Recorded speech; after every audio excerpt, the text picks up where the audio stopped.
Assalamualaikum warahmatullahi wabarakatuh. Selamat pagi, selamat siang teman-teman semuanya. Jadi pada kesempatan kali ini gue pengen ngejelasin materi minggu kelima, yaitu materi patografi pada batuan buku plastik atau batuan piroklastik. Oke, terus kita masuk ke definisinya. Jadi batuan baku plastik atau bisa disebut juga batuan piroklastik, dia itu merupakan batuan yang tersusun atas eh, batuan yang tersusun dari material letusan gunung api yang biasanya sifatnya eksplosif gitu. Nah, biasanya batuan piroklastik ini juga merupakan bagian dari endapan vulkanik plastik atau endapan ini biasanya dihasilkan dari proses-proses vulkanik, misalnya letusan gunung api dan semacamnya. Lalu material piroklastik ini dibagi berdasarkan ukurannya dan juga si apa ya, dia itu sudah terkonsolidasi jadi batuan atau enggak gitu. Nah, kalau secara ukuran, kalau yang belum terkonsolidasi, jadi kalau konsolidasi itu dia berarti dia udah jadi batuan. Tapi kalau unconsolidated atau tidak terkonsolidasi berarti dia masih berupa fragmen pecah-pecah atau fragmen yang lepas-lepas gitu. Nah, kalau misalnya yang unconsolidated, dia yang ukurannya paling kecil atau di bawah 2 mili, dia masuknya ke arah ash. Tapi kalau misalnya di antara 2 sampai 64 mili, dia masuknya ke arah lapili atau lapilus. Tapi kalau misalnya fragmennya itu di atas 64 mili, dia masuknya ke arah bom atau blok. Ini tuh berdasarkan kalau bom atau blok itu hanya dibedain dari si apa ya, permukaannya gitu loh, yang mana yang angular. Kalau angular berarti masuknya ke arah blok, tapi kalau misalnya dia lebih rounded, dia masuknya ke arah bom gitu. Nah, kalau misalnya si material yang itu udah jadi membatu atau udah terkompaksi gitu, nah dia itu masuknya ke arah batuan piroklastik gitu. Nah, kalau yang batuan piroklastik yang isinya partikel-partikel halus dominannya, dia itu masuknya ke arah tuff, batuan tuff gitu. Nah, tapi kalau misalnya dia menengah, dia terkhususin oleh lapili yang komponen itu 2 sampai 64 milimeter, dia itu masaknya lapilitif gitu. Tapi kalau misalnya dia di atas 64 milimeter, si fragmen dalam batuannya itu masaknya ke arah aglomerat atau piroklastik breksia gitu. Nah, ini kalau di mikroskop kita lihat, ini tuh contoh di PPL-nya. Jadi kalau di PPL-nya ini si gelas kan batuan vulkanik itu kan biasanya batuan piroklastik tuh ciri utamanya dia punya partikel gelas ya. Nah, ini kalau dilihat di PPL dia warnanya kayak gini, kayak kecoklatan sampai bening sampai kecoklatan gitu. Nah, biasanya dia tuh juga nunjukin arah aliran kan kayak gini nih. Dia kan alirannya ke sini kan gitu. Nah, ini tuh yang coklat-coklat ini namanya volcanic glass gitu. Nah, kalau misalnya di XPL biasanya dia tuh si ini tuh warnanya bakal jadi hitam gitu loh. Nah, kalau dimasukin gips baru dia nanti warnanya jadi pink gitu. Sebentar gue hapus dulu.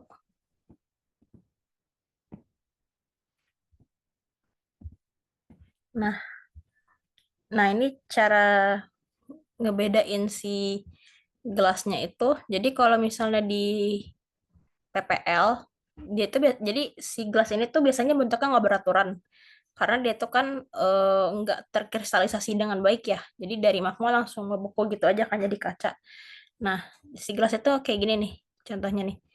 Yang ini atau yang kita bilang kayak matriksnya gitulah kalau di batuan sedimen. Tapi ini kan batuan piroklastik ya.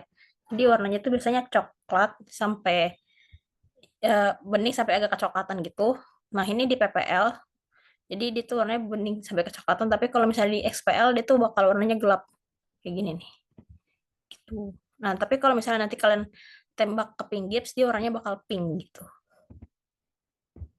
Terus masuk ke tekstur-teksturnya. Yang pertama ada tekstur perlit. Jadi tekstur perlit ini simpelnya kalau kalian lihat di mikroskop dia tuh kayak ngebundar-bundar kayak gini nih. Kayak ya kayak bulat-bulat kayak gini. Nah, kenapa dia bisa ada? Jadi biasanya itu kan batuan piroklastik itu kan bakal mendingin ya. Nah, karena misalnya proses pendinginannya cepat, jadi dia bakal nge-crack gitu. Nah, proses cracking dari si kaca-kacanya itu bakal ngebentuk tekstur yang bulat-bulat kayak gini atau disebutnya perlit gitu. Nah, contoh juga kayak gini nih. Lanjut, lalu ada tekstur palagonit. Jadi tekstur ini tuh kan kayak warnanya kayak hijau-hijau ya, kayak produk alterasi. Jadi kalau misalnya di batuan eh, piroklastik gitu-gitu kan mereka kan erat kaitannya sama keterbentukan lava atau magma gitu kan segala macam. Nah, jadi otomatis bakal apa ya? Bakal ada mineral yang misalnya terpanaskan gitu yang udah terbentuk sebelumnya atau fragmen batuan sebelumnya yang udah terbentuk terus tiba-tiba dia kena panas gitu. Nah, jadi dia kayak kena semacam alterasi gitu. Jadi teksturnya kayak hijau sampai kekuningan kayak gini gitu. Nah, biasanya juga bisa ditemuin di Pulau Lava gitu. Nah, biasanya tekstur ini juga, nah kalau alterasi itu biasanya juga berhubungan sama adanya air panas gitu. Jadi makanya biasanya dia terjadi di daerah yang eh, di bawah subsurface gitu. Maksudnya di bawah air gitu. Misalnya di proses pembentukan magma basaltik dalam air gitu. Makanya teksturnya kayak gini. Terus masuk ke Fiame. Jadi Fiame itu secara sederhananya jadi tekstur yang bentuknya lenses kayak gini nih. Itu kayak melensa-melensa gitu. Nah, bedanya dia sama eotaksitik, kalau Fiame ini kayak tekstur apa ya, melensa aja gitu. Jadi dia nggak pipih-pipih banget, dia nggak mesti pipih gitu. Tapi yang jelas dia itu bentuknya memanjang lensa kayak gini gitu.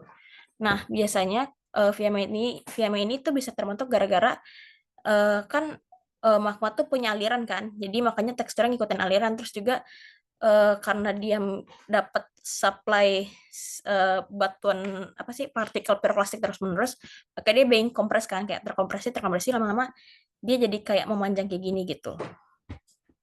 Gitu. Nah, biasanya juga ini bisa ditemuin di batuan tuff sama ignimbrite. Ini tuh umum ditemuin di tuff sama ignimbrite gitu. Oleh tuff sama ignimbrite. Oke, lanjut ke eotaksitik. Jadi kalau eotaksitik itu dia itu terbentuk kayak tekstur macam kue lapis gitu loh. Ini kayak gini-gini nih. Ini kan ada nih. Nah, jadi dia itu kayak tekstur yang berlapis-lapis atau banded yang biasanya itu disebabkan karena adanya kompresi kan dari material vulkanik yang nambah terus-menerus gitu. Nah, biasanya tekstur ini tuh umum ditemukan di Waldorf sama Ignimbrite gitu. Sama kayak Fiame, cuman bedanya kalau eotaksitik ini biasanya lebih tipis si bandednya gitu. Kalau Fiame dia lebih apa melensa aja gitu, nggak mesti pipi-pipi banget. Terus masuk ke spherulit.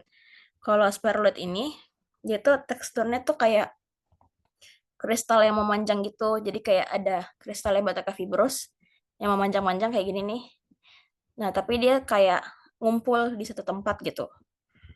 Nah, biasanya itu jenis mineral macam-macam sih, tapi biasanya tuh mineral kuarsa atau feldspar. Nah, bentuk dari sparulit ini nggak mesti kayak gini. Nah, kita bisa lihat di bawahnya. Sebentar. Nah, jadi si kristal dari mineral kristal-kristal yang mineral tuh nyaman jarum gitu kayak kuarsa, kuarsa, feldspar gitu-gitu.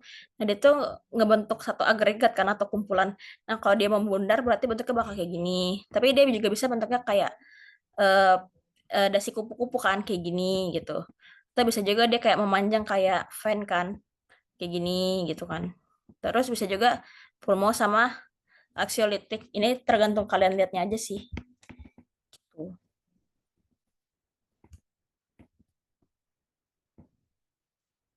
Tapi kalau ini lebih ke tekstur kristalnya ya, bukan tekstur si gelasnya gitu. Contohnya juga kayak gini tuh. Terus ke shards. Nah, kalau shards dia tuh tekstur dari si kacanya itu yang berongga-rongga. Nah, bentar. Shardsnya itu yang ini nih. Yang kayak gini-gini tuh shardsnya. Jadi yang putih-putih rongga kosong itu shardsnya.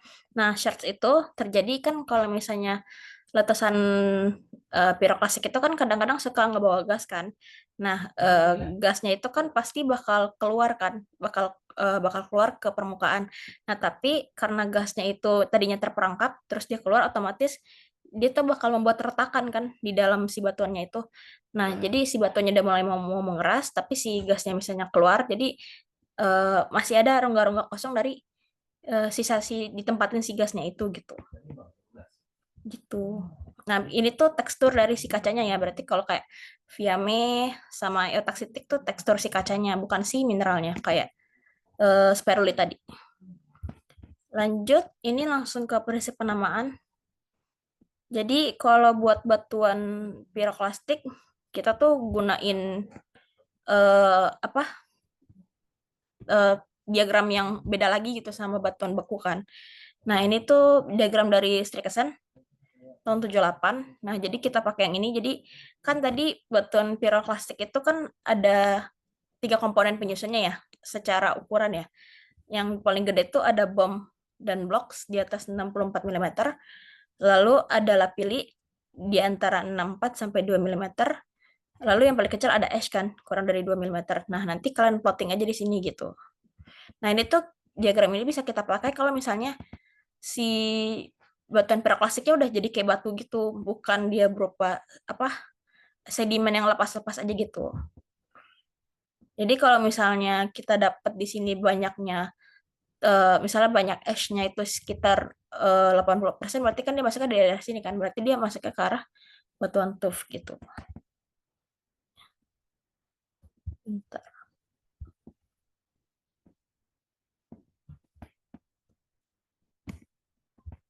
Nah, terus kalau tadi kan berdasarkan ukuran materialnya ya.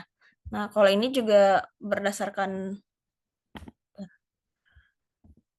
kalau ini kan berdasarkan, tadi kan kalau ini kan berdasarkan ukuran materialnya. Nah, kita juga bisa nentuin si apa berdasarkan jenis komponennya. Nah, komponennya itu kalau dibuatin piroklastik bisa ada gelas, lalu ada juga kristal atau mineral. Jadi digabungin semua nanti sama ada rock fragment gitu.